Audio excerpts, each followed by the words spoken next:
കേരളത്തിൻ്റെ ഒരു ചരിത്രം തന്നെ പരിശോധിച്ച് കഴിഞ്ഞാൽ വളരെ ഭയാനകമാണ്. ചരിത്രബോധമില്ലാത്ത ഒരാളായിട്ട് മലയാളി മാറുന്നുണ്ട്.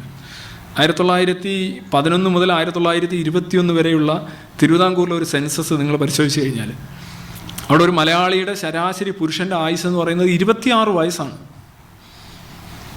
സ്ത്രീയുടെ 26.5. ഇന്ന് ഒരു ശരാശരി മലയാളി പുരുഷൻ അല്ലെങ്കിൽ സ്ത്രീ 74-നും 76-നും ഇടയ്ക്കാണ് അവരുടെ ശരാശരി ആയുസ്. കഴിഞ്ഞ 50 വർഷം കൊണ്ട് 50 വർഷം കൂടുതൽ ജീവിക്കുന്ന മലയാളിയാണ് പറയുന്നത് പണ്ട് എല്ലാം സമൃദ്ധമായിരുന്നു, എല്ലാം ഐശ്വര്യമായിരുന്നു, ആഹാരം എല്ലാം ഉണ്ടായിരുന്നു. എല്ലാവരും, ഞാൻ സ്കൂളിലൊക്കെ ചെന്ന് കുട്ടികളോടൊക്കെ ചോദിക്കും എങ്ങനെയുണ്ടായിരുന്നു പഴയ കാലഘട്ടം.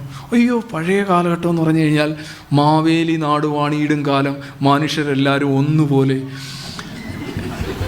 അവർക്ക് പഴയ കാലത്തെക്കുറിച്ച് പറയുമ്പോൾ 100 നാവാണ്.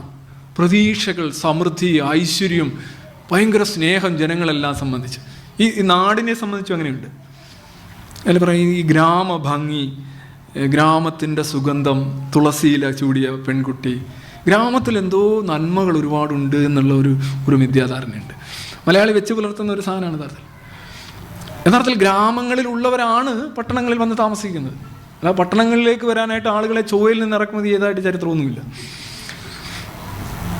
എന്താണ് നഗരങ്ങളിലുള്ളതെന്ന് പറയുമ്പോൾ കൂടുതൽ സൗകര്യങ്ങളുണ്ട്, ചിലപ്പോൾ കൂടുതൽ മത്സരങ്ങളുണ്ടാവും. നിങ്ങൾ മത്സരവീര്യം നിങ്ങൾ കാണിക്കുമ്പോൾ അതിൻ്റെതായിട്ടുള്ള മാറ്റങ്ങളുണ്ടാവും.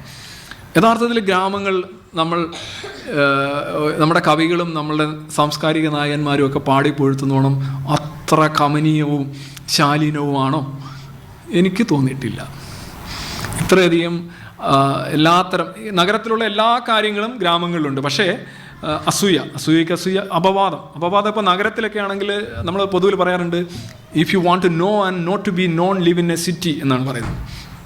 നിങ്ങൾക്ക് അറിയാൻ താല്പര്യമുണ്ട്, പക്ഷെ നിങ്ങൾ അവിടെ ഉണ്ടെന്ന് ആരും അറിയാതിരിക്കാനും താല്പര്യമുണ്ടെങ്കിൽ നഗരത്തിൽ പോയി ജീവിക്കൂ എന്നാണ് പറയുക. പക്ഷെ ഗ്രാമത്തിലാണെങ്കിൽ ഒരു പ്രശ്നം വെച്ചാൽ ഇൻട്രാ പേഴ്സണൽ റിലേഷൻസ് ഉണ്ടാവും.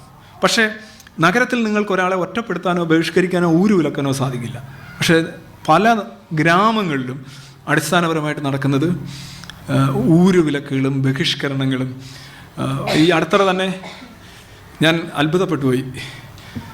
ഒരാളുടെ വിവാഹം നടത്താൻ വിസമ്മതിക്കുന്ന പള്ളിക്കാർ.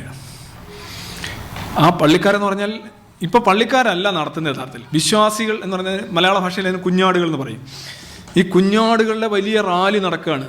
ഇവൻ്റെ വിവാഹം നടത്തി കൊടുക്കരുത്, ഇവൻ ഇന്ന കുറ്റങ്ങൾ ചെയ്തു, പള്ളിക്കെതിരായി, അതുകൊണ്ട് ഇവൻ്റെ വിവാഹം നടത്തി കൊടുക്കരുത് എന്ന് പറഞ്ഞുകൊണ്ട് വിശ്വാസികൾ അവിടുത്തെ സഭാംഗങ്ങളിൽ ജാഥ നടത്തുകയാണ്.